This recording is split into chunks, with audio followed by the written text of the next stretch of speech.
El Señor esté con ustedes. Y con tu espíritu. Proclamación de la buena nueva de nuestro Señor Jesucristo, según San Juan. Gloria a ti, Señor. Era un día de fiesta para los judíos, cuando Jesús subió a Jerusalén. Hay en Jerusalén, junto a la puerta de las ovejas, una piscina llamada Betesda, en hebreo, con 5 pórticos, bajo los cuales yacía una multitud de enfermos, ciegos, cojos y paralíticos, que esperaban la agitación del agua, porque el ángel del Señor descendía de vez en cuando a la piscina, agitaba el agua y el primero que entraba en la piscina, después de que el agua se agitaba, quedaban curados de cualquier enfermedad que tuviera. Entre ellos estaba un hombre que llevaba 38 años enfermo. Al verlo ahí tendido y sabiendo que ya llevaba mucho tiempo en tal estado, Jesús le dijo: ¿quieres curarte? Le respondió el enfermo: Señor, no tengo a nadie que me meta en la piscina cuando se agita el agua. Cuando logro llegar, ya otro ha bajado antes que yo. Jesús le dijo: levántate, toma tu camilla y anda. Al momento el hombre quedó curado, tomó su camilla y se puso a andar. Aquel día era sábado. Por eso los judíos le dijeron al que había sido curado: no te es lícito cargar tu camilla. Pero él contestó: el que me curó me dijo: toma tu camilla y anda. Ellos le preguntaron: ¿quién es el que te dijo toma tu camilla y anda? Pero el que había sido curado no lo sabía, porque Jesús había desaparecido entre la muchedumbre. Más tarde lo encontró Jesús en el templo y le dijo: mira, ya quedaste sano, no peques más, no sea que te vaya a suceder algo peor. Aquel hombre fue y les contó a los judíos que el que lo había curado era Jesús. Por eso los judíos perseguían a Jesús, porque hacía estas cosas en sábado. Palabra del Señor. Gloria a ti, Señor Jesús. Por la lectura del Santo Evangelio, sean perdonados nuestros pecados veniales. Brevemente sentados, por favor. Cuando yo era niño, uno de mis gustos, y tal vez podríamos decir hasta un pequeño vicio, eran las revistas de caricaturas. Y la que más me gustaba siempre comprar y ver, y tenía mi colección grandísima, pues me costaban en aquel tiempo 5 o 20 centavos, estoy hablando de hace muchos años. Eran las de este personaje ficticio, superhéroe llamado Superman, que refiere que es una persona que viene de otro planeta, es adoptado por una familia, empieza a crecer y se le desarrollan unos superpoderes. Pero tenía una gran debilidad, un material que viene también de su planeta que se llama Krypton. Entonces este material se vuelve kriptonita y pues si está en contacto con ella lo debilita hasta pudiéndole quitar la vida. Pero se podía recuperar si tenía la posibilidad de acercarse al sol, voltear al sol o que le diera el sol. Entonces esto lo regeneraba, lo sanaba y le volvía a su estado original. Esto es interesante, es un cuento, ficción, pero de alguna manera refleja hacia dónde nosotros tenemos dirigida nuestra vida. ¿Qué es lo que nos da fuerza? ¿Qué es lo que nos repara? ¿Qué es lo que nos sostiene? Porque desgraciadamente, pues muchas veces nosotros nos dirigimos más a veces a las personas, a las cosas, a los lugares o a nuestras pasiones, a nuestros deseos, a nosotros mismos, como si nosotros pudiéramos encontrar esa fuerza, esa sanación o esa restablecer nuestra condición inicial, como si pudiéramos resetearnos como una computadora. Cada vez que no funciona, pues la dejas apretado el botón para que se apague y se reinicialice, o no sé, hay muchas otras formas, ¿no? Pero esto es lo interesante que hoy nos presenta la palabra de Dios. ¿Hacia dónde tengo dirigida mi vida? Porque sí, hay heridas, hay traumas, hay problemas fuertes, hay enfermedades, hay traiciones, hay fallas que tenemos nosotros y que esto debilita, esto facilita enfermedades espirituales, facilita situaciones tóxicas de relaciones, incluso enfermedades físicas por el pecado. Sabemos que hay enfermedades ocasionadas por el ambiente, enfermedades físicas, que vienen por trastornos, que vienen por parásitos, que vienen por lo que comemos o lo que estamos expuestos. Vienen también enfermedades físicas por las cuestiones emocionales. Sabemos que una persona que está en continuo estrés puede generar desde una gastritis, un infarto, hasta también una cuestión de cáncer. Una persona con mucho odio, con mucho resentimiento, sentimiento de culpa, puede desarrollar este tipo de problemas. Pero también, y lo dice bien el Evangelio, que el pecado puede enfermarnos el cuerpo. Y una definición muy simplista de mi parte, pero creo que muy gráfica, de que el pecado es el daño que nos hacemos a nosotros mismos y a los demás. Ese es el problema del pecado. Dañamos nuestra mente, dañamos nuestro corazón, dañamos nuestra alma, pero también dañamos, pues obviamente, nuestro cuerpo. Y necesita esa orientación, hablando de Superman, hacia el sol. Y es interesante porque a veces buscamos alternativas que a veces salen peor. Yo soy médico, terminé la carrera, la ejercí por unos 6 años en urgencias y me doy cuenta que muchos medicamentos no curan, simplemente te mantienen, pero a la larga esos mismos medicamentos que estás tomando te van a fregar. Y después de varias décadas, muchos medicamentos que antes eran la panacea, ahora resulta que no. ¿Sabes qué? Dice mi mamá que siempre no, porque te genera una enfermedad, te genera un cáncer, te genera trastornos. Entonces, no siempre vamos a encontrar la posibilidad de poder tener algo que nos ayude a estar en esas condiciones. Hay personas en nuestras vidas que se vuelven como un referente, una tranquilidad o una certeza que también no es perfecta, pero que nos han ayudado, amigos, familiares, que en los momentos difíciles han estado ahí. Y a veces solamente su presencia, solamente el hecho de saber que están ahí contigo, o palabras, o incluso acciones extraordinarias que tú dices, wow, puedo contar con mi mamá, con mi papá, con mi hermano, con mi pareja, con mi tío, con mi primo, con un amigo. ¿Por qué? Porque se vuelve un referente donde te ayudó en un momento de tristeza, de dolor, de miedo, de enfermedad. Pero incluso este tipo de relaciones que pueden ser hermosísimas, se pueden volver tóxicas o se pueden volver como un referente en el cual, de dependencia, que cuando esta situación, esta relación me falla, por su condición humana o la nuestra, o porque se aparta, porque se muere o porque tiene que ir a vivirse a otro lado, y pues no deja de ser una situación que también daña y no puede ser un referente completo para poder decir estoy bien gracias a esta persona o a este grupo de personas. No es saludable.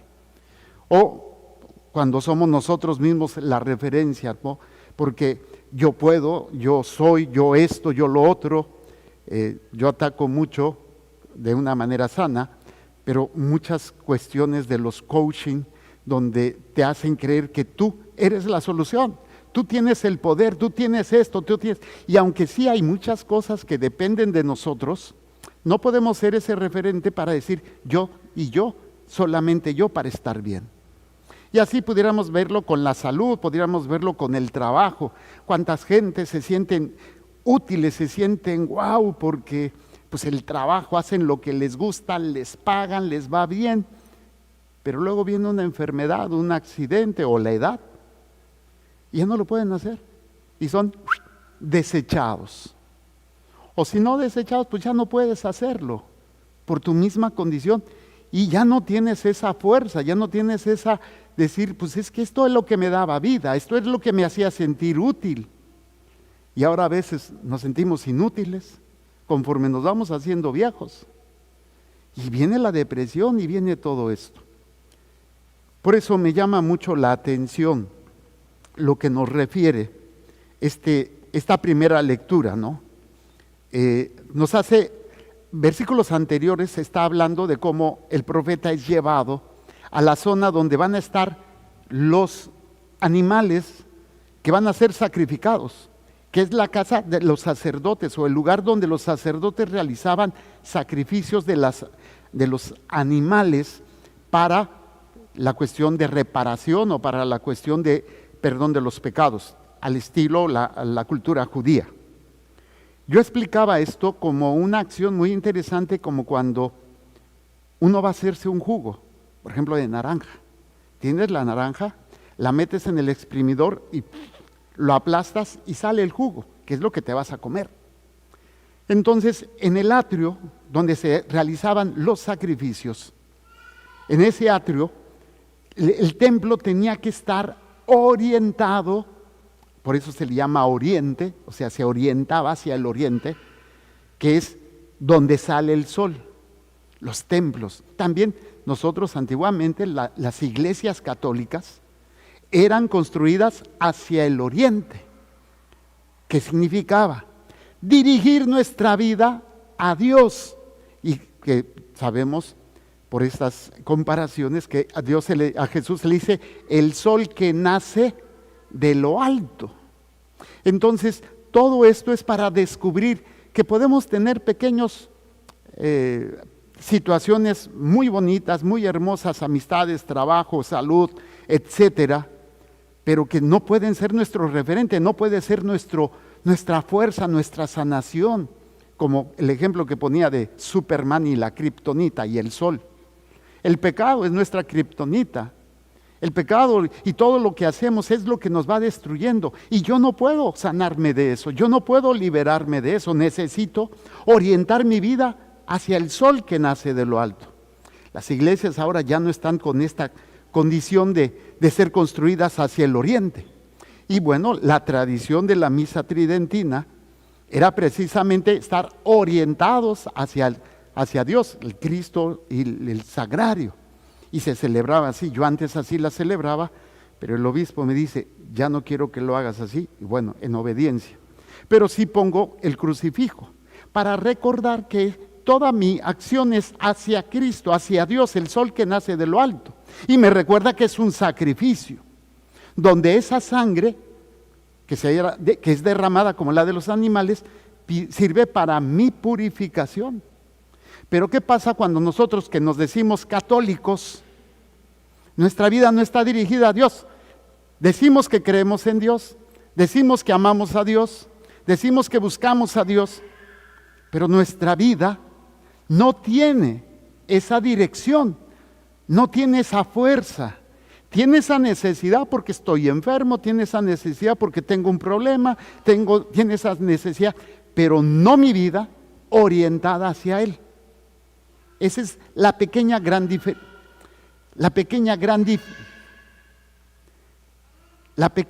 diferencia que encontramos y que es necesario que empecemos nosotros a dirigir nuestra vida hacia Dios.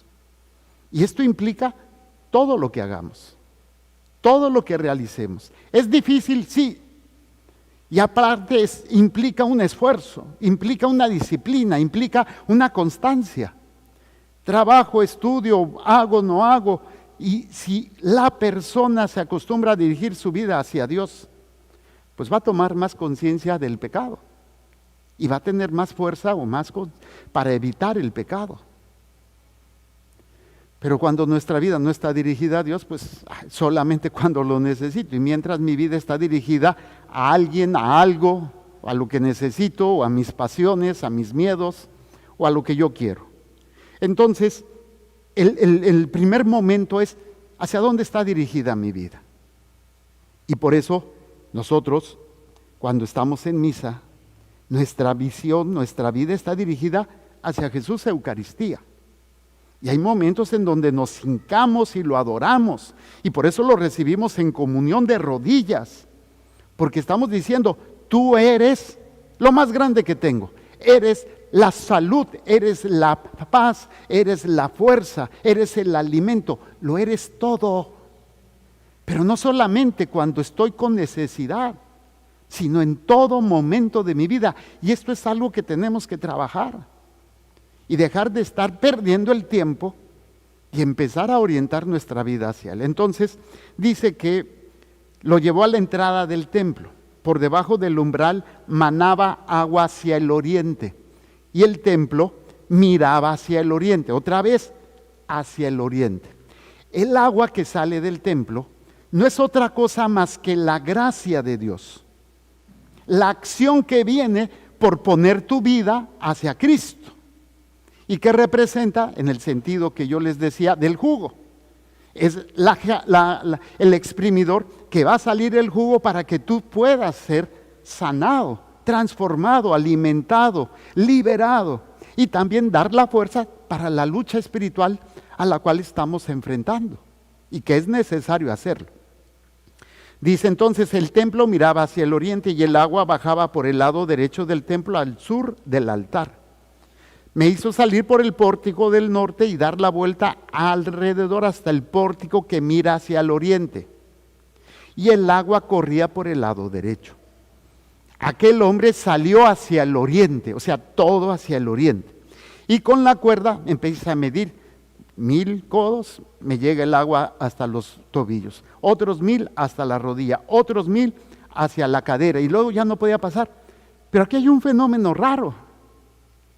Porque ¿cómo es posible que sale agua y va aumentando cuando la fuente es el templo? Es algo tan simple como cuando una presa se revienta o un maremoto. Viene con mucha fuerza primero y conforme va deslizando va perdiendo fuerza, va disminuyendo, no va creciendo. Y aquí es todo lo contrario. Conforme va caminando, conforme se va creciendo el torrente, porque ese es el misterio de la fuerza, de la gracia, que está representada aquí con la palabra de Dios, los sacramentos, la vida de oración. Es un torrente que va creciendo en la medida en que uno va creciendo en la gracia, en la medida en que uno va creciendo en la obediencia a Dios. No disminuye, crece y fortalece. Por eso es una imagen que no es lógica desde la lógica humana. Sale el torrente y pues debería salir con mucha fuerza y después ir disminuyendo. Lo lógico sería pensar que primero al salir del agua pues no puedes cruzarlo. Conforme se va alejando del templo pues va disminuyendo la fuerza y puedes meterte hasta la cadera, luego las rodillas y luego los tobillos. Aquí es al revés. Primero puedes hacia los tobillos, caminas más y aumenta. Caminas más y luego ya no puedes cruzarlo. Que es la fuerza en la medida en que nosotros vamos caminando, haciendo la voluntad de Dios, cumpliendo lo que se nos va pidiendo, a través, obviamente, de lo que nosotros creemos, a través del magisterio, a través de la palabra, la tradición, los dogmas, etcétera, catecismo. Y la propia conciencia que tendría que estar formada desde esta realidad. Bueno, ¿cómo sabemos que esto funciona como el sol para Superman cuando está con la kriptonita? Lo dice cuando ya, después de que no puede cruzar, voltea hacia atrás y ve a los lados del torrente una señal muy interesante. Árboles que no había. Árboles con fruta y con todo aquello que se necesita para alimentarse, para sanarse. Y va a decir en el texto que las plantas o las hojas se van a convertir en medicina, en salud. El árbol de la vida, el árbol por el cual nosotros obtenemos eso, la Santa Cruz. Es el árbol de la vida, donde va a salir ese torrente, el costado de Cristo, donde se le perfora el corazón y sale sangre, pero también agua. Un agua que a la fecha tenemos, el bautizo, que va a purificarnos, que va a sanarnos, que va a restaurarnos, y a través también de los sacramentos de la confesión, a través del sacramento de la comunión. Entonces dice, me hizo volver hacia la orilla del torrente, y al mirar hacia atrás vi una gran cantidad de árboles en una y otra orilla. Aquel hombre me dijo, estas aguas van hacia la región oriental, bajarán hasta el Arabá, entrarán en el mar de agua salada y los sanearán. Hay un mar que es el Mar Muerto. Tuve la oportunidad de estar allá en una ocasión, y es un mar que por la condición salubre, y se refiere bíblicamente que es el lugar donde antes estaba Sodoma y Gomorra, y que llovió azufre y que destruyó todo. El caso es que, hablando ya técnicamente, el agua se quedó ahí estancada y con el sol se va evaporando el agua, pero no se evapora las concentraciones de minerales y sales. Entonces es un mar tan salado que no puede vivir un ser, no puede existir vida en ese mar. Y tiene tanta concentración de sal que si tú te metes al mar, flotas, no te ahogas. Eso sí, si te entra agua en los ojos, te quedas ciego, te quema los ojos. Pero dice que incluso la situación de muerte del alma que puede tener una persona puede ser saneada, puede ser restaurada. Esto representa el Mar Muerto. Y el agua que sale llegará, que es la gracia de Dios, al alma que está muerta por el pecado, por sus condiciones de vicios, de odios, de lo que sea. Llega esta agua, la gracia de Dios, a sanear, a purificar esta agua, ¿sí?, de muerte. Dice, estas aguas van hacia la región oriental, bajarán hasta el Arabá, entrarán en el mar de aguas saladas y lo sanearán, Mar Muerto. Todo ser viviente que se mueva por donde pasa el torrente, vivirá. Todo ser que se mueva por donde pasa el torrente, todo ser que viva de acuerdo, dirigida su vida hacia Dios, servir a Dios, adorar a Dios, alimentándose de su palabra, alimentándose de los misterios que nosotros creemos, los sacramentos, la vida de oración, la caridad y todo, pues seremos sanados. O sea, es nuestro sol que nos purifica. Perdonen la comparación, es muy burda y no quiero sonar como herejía. Es nuestro sol contra la kriptonita que nos está matando, que nos está llevando a ser dañados y a dañar a los demás. ¿Puedes subirle tantitito, por favor? Porque me distrae un poquito ahí. A ver, ahí sí, ya un poquito. Ya, gracias. Entonces, esta agua, pues es la gracia de Dios, la palabra de Dios. Entonces, dice, habrá peces en abundancia, porque los lugares a donde lleguen estas aguas quedarán saneados, y por donde quiera que el torrente pase, prosperará la vida. ¿Qué vida? La vida de gracia, la paz, la capacidad de hacer lo que Dios te pide, poder perdonar, poder servir, poder cumplir lo que Dios nos está pidiendo. Yo no entiendo que a veces está la plena misa y le ponen más atención a traer sus sacramentales. No se distraigan con eso. Bueno, entonces en ambas márgenes del torrente crecerán árboles frutales de toda especie, de follaje perenne e inagotables frutos. No se acaba la gracia, no se acaban los frutos. Eso se refiere perenne, permanente. Darán frutos nuevos cada mes, porque los riegan las aguas que mansan de santuario. Sus frutos servirán de alimento y sus hojas de medicina. Ahora, si esto lo traducimos en el Nuevo Testamento, hay que recordar que lo que nos refiere el texto de San Juan es una parte del templo, que es el templo, bueno, no con las mismas condiciones, pero es el templo que nos refiere Ezequiel. Aquí estamos hablando de un templo que va a ser reconstruido y que viene una liberación y una sanación para el pueblo. Todo el libro del profeta Ezequiel es precioso, tiene sus partes, ¿no? Y en este capítulo están hablando de la restauración del pueblo y obviamente del mismo templo. Y en el Evangelio se nos presenta el templo en un lugar donde se refiere 5 pórticos. Hay unos estudiosos que dicen que representan los 5 libros del Pentateuco, en donde la ley no llevaba a la completa salud del alma. La ley solamente te decía, estás enfermo. Es como ir con una persona que te dice, ¿sabe qué? Usted tiene esta enfermedad, pero no te da ningún tratamiento ni te dice qué debes de hacer para ser curados. Te quedas con la enfermedad. Vas a tomar tus pastillitas, pero no te va a curar. Diabetes, hipertensión, etc.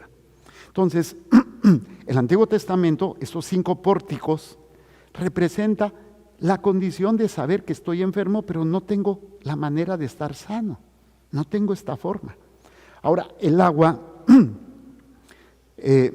pues, leyendo, decía que esa agua era con la que se lavaba a las víctimas ofrecidas, la sangre, que era la sangre ofrecida en el sacrificio. Entonces, según este texto de San Juan, es el único lugar donde se refiere a este fenómeno. En ninguna otra parte de la Biblia lo refiere, pero hay una enseñanza que dice que cada cierto tiempo, probablemente una vez al año, bajaba un ángel y movía el agua. Y esa agua, cuando alguien tocaba esa agua, el primero que lograba bajar era sanado. Obviamente estamos hablando en esta referencia al agua que va a empezar a salir del nuevo templo, que es Cristo, siendo Él la cabeza y nosotros su cuerpo, que viene a sanarnos. Pero aquí viene una tarea muy interesante, la paciencia. Dice que el enfermo tiene 38 años de enfermedad. Una vez al año se daba ese fenómeno y solamente uno, el primero que bajara, podía ser curado. Tiene 38 años, no ha perdido la paciencia, no ha perdido la paz, no se la pasa quejándose. Nosotros a veces le pedimos a Dios, oramos a Dios y no nos contesta, ya estamos enojados o ya estamos buscando soluciones aparte. En situaciones tontas porque soy tan impaciente que quiero que Dios me conteste cuando yo le estoy pidiendo. Es que ya le pedí, es que este hombre 38 años no pierde la confianza, no pierde la paz y se mantiene año tras año tratando de poder pasar a esa agua que se mueve. Pero hay una situación interesante, nadie hay que tenga compasión de él para llevarlo a ese momento. Entonces, ¿qué pasaría contigo si tú estás fregado y ves que ni tu marido, ni tu mujer, ni tus amigos, ni nadie te da la mano? ¿Cómo te pones? Híjole, que nadie se te acerque porque te pones de pocas pulgas, ¿no? O sea, te pones irritable, molesto. Y esto es una cuestión muy interesante. Aparte, como decíamos, la enfermedad que él tiene es por el pecado. El mismo Jesús le dijo, mira, ándale, ya estás sano, no peques más, porque esa enfermedad puede venir más fuerte.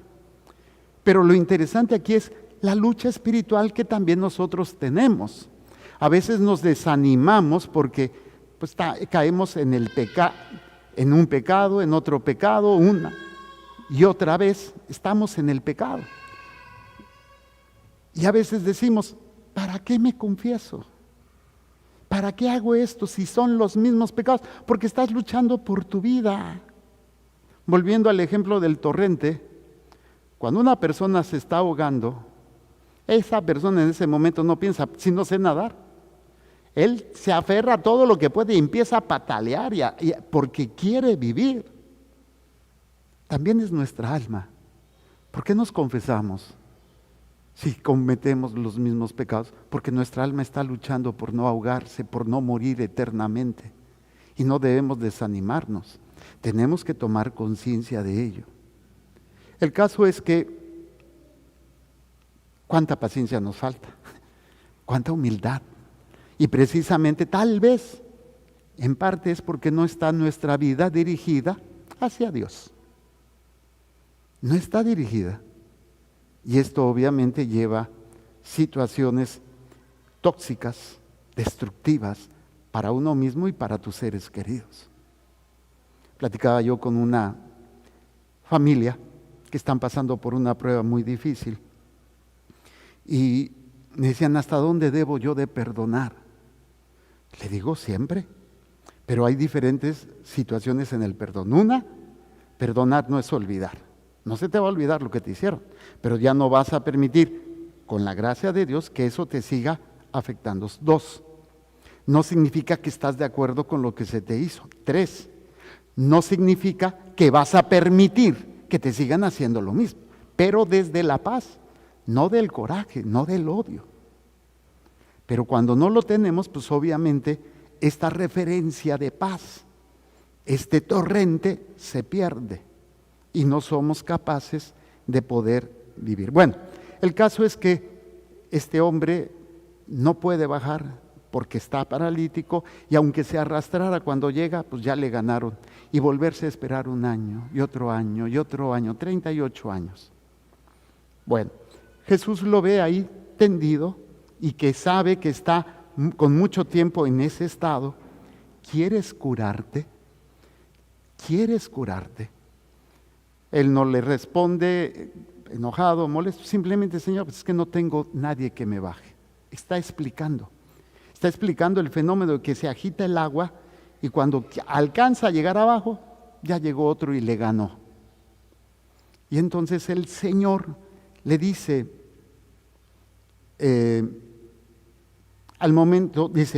Jesús le dijo, levántate, toma tu camilla y anda.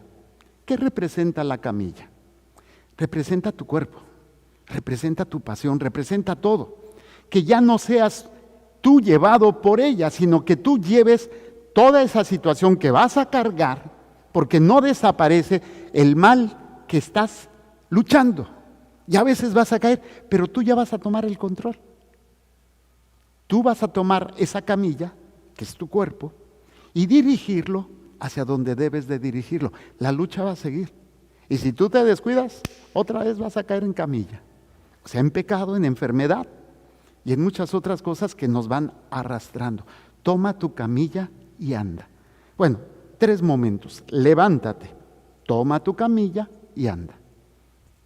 No le dijo, primero te sano y luego te levantas. No, levántate. ¿Cómo le vino la sanación? Con la obediencia. O sea, no le dijo yo, no me vas a tocar, no me vas a pasar una pócima o me vas a tocar. No, simplemente le dijo, levántate. Confianza. Y a veces hay que tocar fondo, como este hombre, para poder, agarrarse de Dios. Porque cuando se trata de eso, a veces confiamos más en otras cosas que en Dios mismo. Pero este hombre, levántate, se levantó. Toma su camilla, la tomó y empezó a caminar. 3 momentos espirituales muy importantes. Confiar.